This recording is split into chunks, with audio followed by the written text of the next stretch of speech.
I will start with the video. Yeah, okay. I'm afraid you will find this presentation a little bit different, just a little bit, from what we set out to do in the abstract. We apologize, and please let me explain how we approached the topic.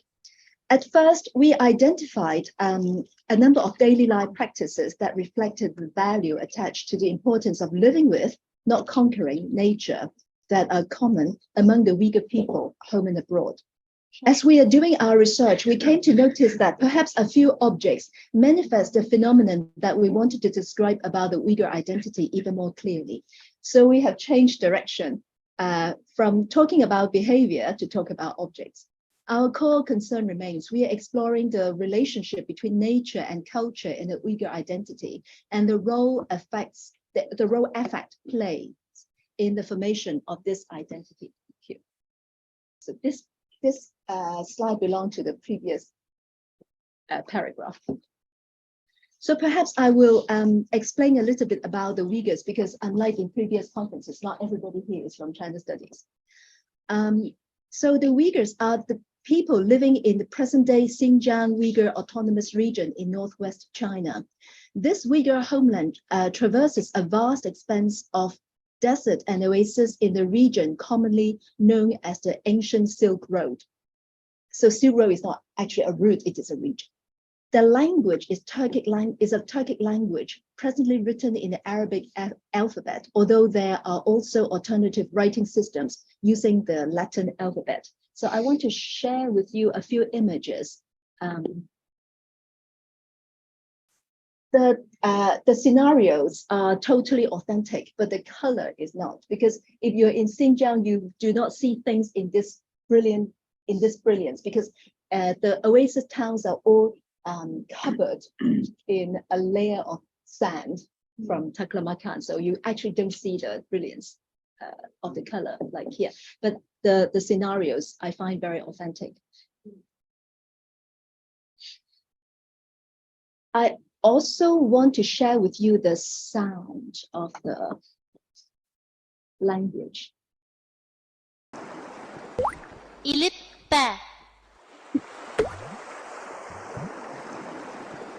Hazırkı zaman Uyghur tilda cəmi 32 hərf var bulub, ular tüvəndikcə. So this is how Uyghur sounds. So I go on to the objects now. So we have observed that a few objects in the Uyghur culture have been widely used as metonyms of traditional Uyghur culture to symbolize the Uyghur identity. And this trend can be traced back to the 1980s. These objects are the dopa. It is a skull cap that is extremely common to be worn by men and women of all ages. There are over 100 types of dopa, varying in shapes and sizes according to the regions they belong to. It is so iconic that a World Dopa Day, which started in 2009 as a Dopa cultural festival, is celebrated annually on May 5th by Uyghurs all over the world. And carpets, sorry, I should have had more carpets there.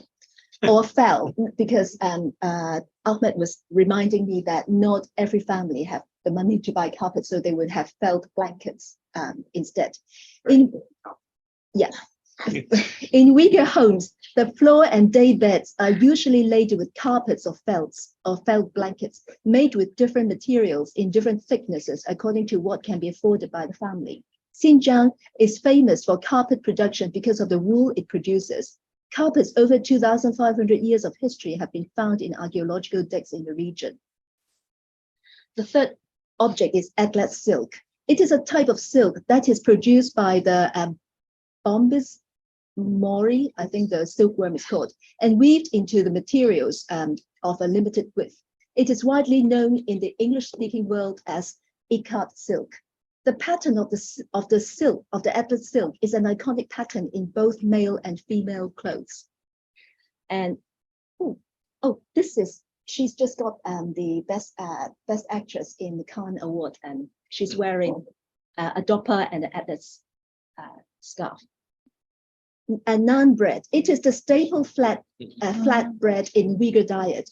There are as many varieties of naan as there are dopa.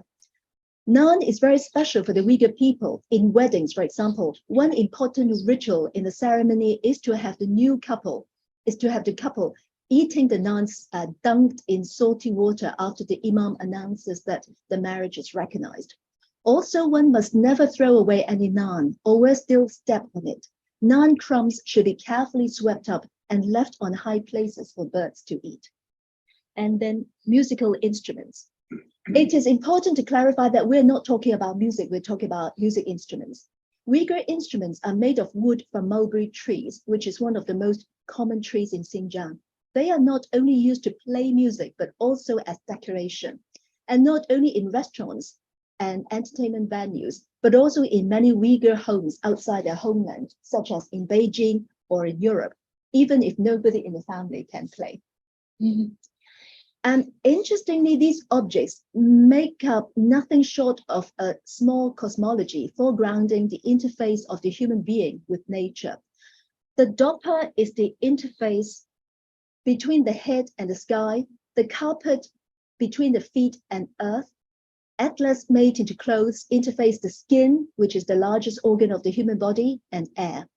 While naan is the most basic food that humans take from nature to sustain life, and musical instruments are the material tool and realization of human body's spiritual pursuit.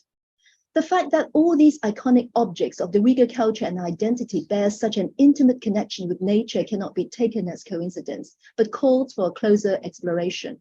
For one thing, these objects are all from the native culture of the Tarim region used by its inhabitants for thousands of years.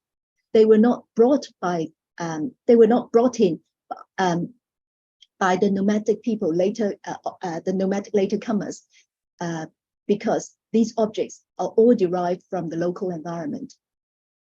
A conservative anthropocentric explanation for this would say that the physical environment of Xinjiang, including its challenging climate and treacherous landscape, has historically compelled its inhabitants to be acutely aware of their role in the ecosystem, so as to sustain its balance and the livability of life there.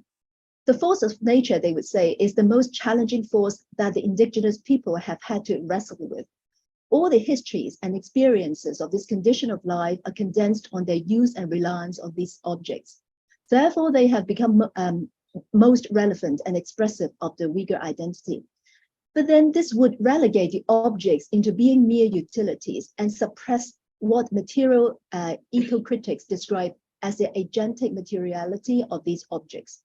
Therefore, we prefer to understand this cosmology as one that celebrates the material mediation between the human body and nature, one that promotes, regulates, and enables the porous human body to participate in a dynamic of agentic existence in the world, while also telling their story of becoming, either drifting or by the action of microbes. They iconicize what Donna Haraway calls the natural cultural. And next, we will try to explore in what way exactly these objects articulate the Uyghur identity. We will try to do this with 3 expository moves. And please bear with us because we are at a very early stage of this project. We hope what we are going to say actually makes some sense at all. Okay, I was going to, doesn't matter, this doesn't matter. Okay. The first move, to approach our argument, perhaps we should first ask, what is identity? One's identity is certainly what one thinks of themselves, but this self or subjectivity is necessarily a being in the world, dwelling in the world and involved. It aligns and coordinates with other agents and non-agents, and therefore is necessarily constructed amidst a social network. Identity is not only a narrative, but also a reflection of social relations that is constantly verified and challenged by lived experience. Needless to say, one's identity is always multifaceted. In other words, hybrid, as the forces that form and inform individual identities are always heterogeneous. Ellen Rue and John Campbell describe it as a meeting point of distinctly modern responsibilities, those of responsibility for one's own actions in an increasingly complex social and responsibility for ordering one's own life courses and careers. Now let's return to the myriad forces that impact on the construction of individual identity. We often critique the top-down official narrative of patriotism for being ideological, but it isn't the only one. All narratives of belonging and loyalty are.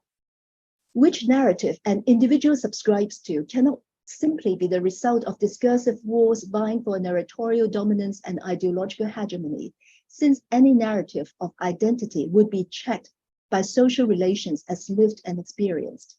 The affect generated as social relations are played out could be powerful testimonies to the relevance of the narratives. Surely we are not suggesting the idea of affect being an autonomous realm. Instead, we are drawing on Rue and Campbell's take on the intersubjective dimension of affect in social interactions. They write, quote, "The awareness of self combines with intersubjectivity and involves a continuum of social categorization and self-ascription.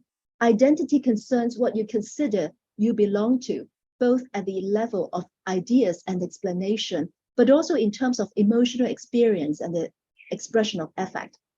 The passions and heightened mutual susceptibility involved transcend the calculus of power and carefully calculated interest, either at the level of a rhetoric and vocabulary of emotions, or, as in the case of Epstein's interest, in the composition of affect," unquote. For the Uyghur people, as for any other collectives, the intersubjective affective relations, or simply call it empathy, would be responsible for the maintenance and management of not only the cohesion of the Uyghur community, but also the identity of individual Uyghur subjects. Consequentially, if our proposal about the traditional priority given to nature in the Uyghur identity is correct, then environmental issues and the Uyghur people's responses to them must not be understood only in terms of profits or even earth science. Instead, they must be understood in terms of feelings, experience, and integrity of the life world as felt by the individuals. For the Uyghur people, the natural is the social. Their affective relations with nature is central to the configuration of their social relations. The second move. There are at least two levels to understand the affective dimension of the iconic Uyghur objects. The first one draws on the representational symbolic order, the second on phenomenology. As symbols, those 5 objects symbolizing the Uyghur identity are invested with collective memories and communal sentiments.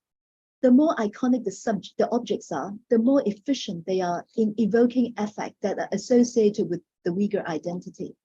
And this action works into a loop in which the two enhance each other. This loop can be explained by Sarah Ahmed's discussion of happy objects. She observes a collective dimension in affect in society, and she draws on Locke and uses grapes as an example. She said that happiness can still be associated with grapes when there are none around.